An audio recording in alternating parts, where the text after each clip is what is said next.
Welcome, welcome! It's Mud Dog with the Texas Space Navy bringing you another Star Citizen video. And today I thought I would recap Star Citizen Live, the ships of Gavin Rothery. So this is one of the lead concept artists for ships for CIG. He does an outstanding job. And to prove that point, no less than 14 of his ships graced the game. Now, they say there's also 2 in the works, one of which we will actually see sooner rather than later. So maybe in the next patch or so. And the other one they would not talk about. It's further off, and evidently it's supposed to be pretty nice. I'm not going to go through everything that they talked about. It's a fantastic video. I definitely think you should go check it out, and they kind of go in depth on how they came up with these concepts. As you can see, his first ship was the Gladius. Most everybody likes a Gladius. It's a really good ship. It's very nimble. It's got decent firepower. It's a great little light fighter. It's kind of like the epitome of a decent, good, light fighter. I like it. It's definitely one of my favorites as far as flying.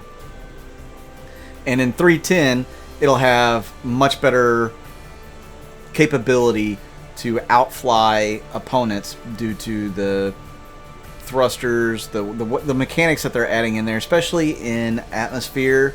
This is going to be one of the best fighters that you can get in atmosphere. In space, it'll probably be a little better than what it is, but it's pretty awesome. So here is the F8 Lightning. I did not know he had made this ship. But it was right after, or concepted right after the Gladius was. Very awesome ship. They said not much really changed from the concept that he did to their implementation into the game. So it was one of those things where he did a fantastic job drawing it up. To me, this is going to be so much fun to fly this ship, whether it's in Squadron 42 or out of my personal hangar.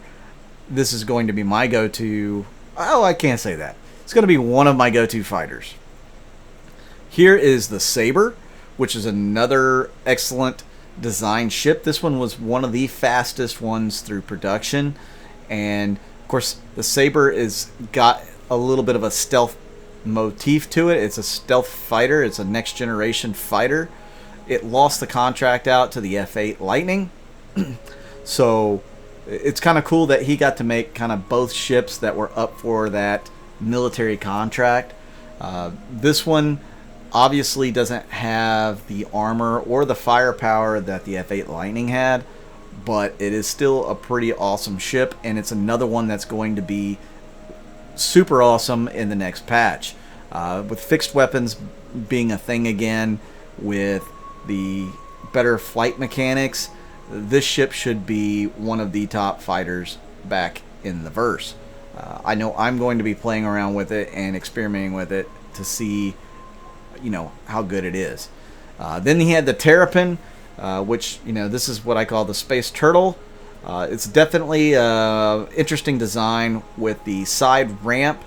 I believe this was one of the first ones with a cutaway, which you will see here. The cutaway means he did art that shows through the wall that you could see the inside of. So it was like the first ship that did a cutaway, and he really likes doing those cutaways and showing the audience, us, what those ships look like on the inside. I think that's awesome that they implemented that into a lot of the sales pages. Again, the Terrapin was a pretty neat ship, but it's not very functional at the moment. And then one of his next ships after that was the Prospector. And again, his Prospector design, the way he concepted it, they did a really excellent job of bringing that into the verse, the way that it was concepted. Now you can see some of the original designs here. Some of them, obviously, they weren't chosen for a reason, and they may look cool a little bit, but they really didn't fit that MISC concept. This was when they were starting to do the design language of each manufacturer, and he was really responsible for honing in on a lot of those design features of those manufacturers and making them what they are today. So you can kind of give him a little bit of credit for doing that in his concepts. The pods here that you can see that you can actually drop off from the prospector, or at least that's going to happen in the future. You can exchange those for empty ones, and somebody can come across and grab the full ones and take them to refine somewhere. At least that's the future gameplay of mining. Hopefully that comes sooner rather than later. That's something that we should get, hopefully with the refining decks as well, that somebody will be able to pick those pods up and take them to the refining decks on the R&R stations. If that's something you're looking forward to, definitely hit the comment section below and let me know. I know that adds a little bit more depth to the mining gameplay. Up next was the Prowler, and we all know how awesome the Prowler has ended up. The concept of it, at least after the drawing, what it's supposed to do, will be very interesting to see how they implement it. And from what I hear in 3.10, stealth mechanics are going to actually become much more viable. As you can see, here's another stealth ship that he did, the Eclipse. And Jared had a funny question: do all stealth ships have to be black? Because you had the Sabre that was kind of that dark color. The Terrapin's kind of a stealthy ship, though it's not really designed based off of that. The Prowler's a stealthy ship. The Eclipse is stealthy. So Jared's like, does it have to be black to be a stealthy ship? And they were like, yeah.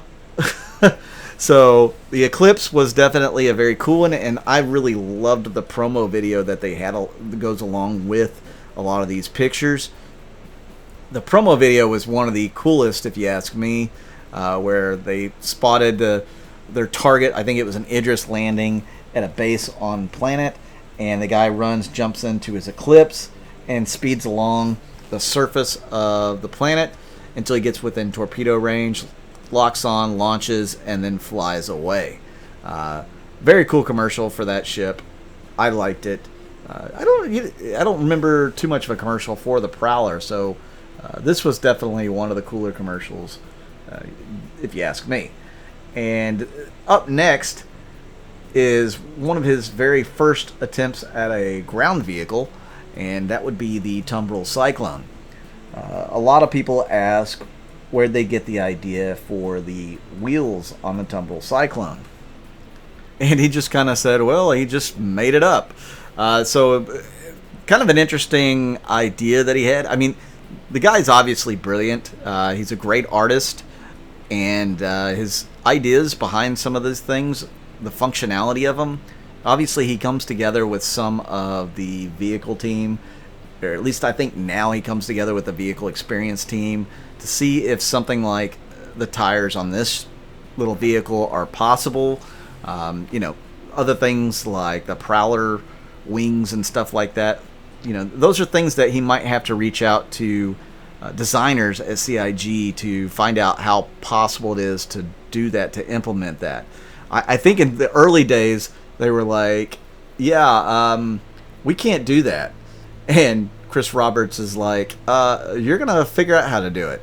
So we have a lot of ships with the moving parts and stuff that were implemented. We wouldn't have that without a concept artist dreaming up the idea, and they're like, oh shoot, we've got to do that. So really cool that he was able to help design some of those things. And this was one of his biggest ships that he has designed to date, is the Hammerhead. And he said he ended up just taking a couple of hammers and putting them together, and that's how he came up with the Hammerhead. His base design was the Corvette in Star Wars, the one that would push around. If you've ever watched Rogue One, the Corvette in that, and then of course in The Last Jedi, the Rise of Skywalker, that ship made another appearance. So you can actually see his original design for it, and then he kind of changed it up a little bit, and he put out the cutout in the middle. I can't remember exactly why he said that he ended up doing that. It was something along the lines of the space and stuff. But that's one of the only ships that has that cutout in the middle. How useful that cutout will be, who knows? Maybe you can actually let a torpedo fly through there if you're a really, really good pilot in the Hammerhead. Doubtful, but maybe it's possible. Hammerhead's a fun ship to play with a bunch of buddies. So if you ever get a chance to, jump on somebody's Hammerhead and either jump in a turret, the pilot seat, something like that, and have a blast. Pun intended. So his next ship was the Valkyrie. And if you didn't know, the Valkyrie was put out at CitizenCon in Austin. I think it was, 3 years ago? I can't even remember now how long ago it was. Let me see. Austin was... I think it was 3 years ago. And this was one of at least 2 concept ships that came out. And of course, I really like the Valkyrie. It's a fantastic little drop ship. It's got a lot of capability. I don't know how many people like this ship, but to me, it's one of my favorites, and it always reminds me of the ship from Aliens when they're dropping out of, was it the Nostromo, or whatever their ship is that's in orbit, and they just plummet down to the planet's surface. That's one of the coolest things I remember from that movie, always. And then they drop down and they let the rover drive out of it, and the rover goes and bulldozes his way into the facility. Yeah, really cool. That's what I see here. But they said it's got influence from both the Terrapin and the Hornet. There's a lot of design language that comes from both of those here. As you can see, it's coming more and more into the manufacturer design languages. Then it gets into the big boy, the Kraken. And he showed you a lot of the early concepts for the Kraken. As you can see, this little carrier concept, this thing looks more like a mole to me. And I do believe that this design actually influenced the mole down the road, because that's one of the ships he's done as well. I think the Kraken is going to be one of the most fun ships to have in the verse, whether you've got the privateer model or the regular version. And honestly, I don't know how comfortable you're going to be with a regular version if you're using it for like a cargo hauler, because kind of a cargo hauler, because it's just not going to be able to land that easily on planets after the 3.10 update, when they really changed the atmosphere stuff. It's not going to fly well in atmosphere. So not going to be the best ship to use for cargo hauling, unless it's space-based cargo hauling. Then you'll have to use something else to take the cargo down to planet surfaces, which is fine because you have all those landing pads on top and those little landing bays inside the ship that you can use to repair and rearm some of your smaller fighters that will be able to escort whatever cargo ships you have taking off from the Kraken. So you see, he went through quite a few different iterations before he settled on the final version. The Kraken commercial, to me, is probably the best commercial I've seen from CIG. If you haven't seen it, definitely go look at it on YouTube, because it'll just get you amped up and excited. The Dragonfly Bay is one of the contentious pieces of this ship, because it's higher up in the ship. There's going to have to be an elevator for you to get your dragonflies out somehow if you land. I don't know how they plan on doing that. That's something they're going to have to figure out when they actually build the thing out. And up next you have the Mole, and you can see some of the different concepts they had for the Mole. He went through a few, but I think the Mole looks very similar to that early concept of the Kraken, only obviously it's much, much smaller. And he already did the Prospector, so he kind of had a good idea what he wanted to do for this one. He wanted multiple attachments or multiple mining heads on it, to where multiple people could attack the different mining rocks or mineable rocks that you'd be going after, which would be very useful whenever you start hitting ore veins, which is something they plan on doing in the future for mining as well. Mining won't be random.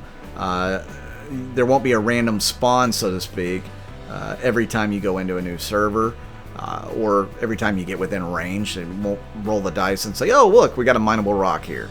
No, you're going to find ore veins, and those things can be tapped out, so you may be able to mine through an entire planet. Up next is the Aries. Definitely one of my favorite fighters. I was going to say the F-8C was going to be, or the Lightning was going to be the fighter that I would use the most.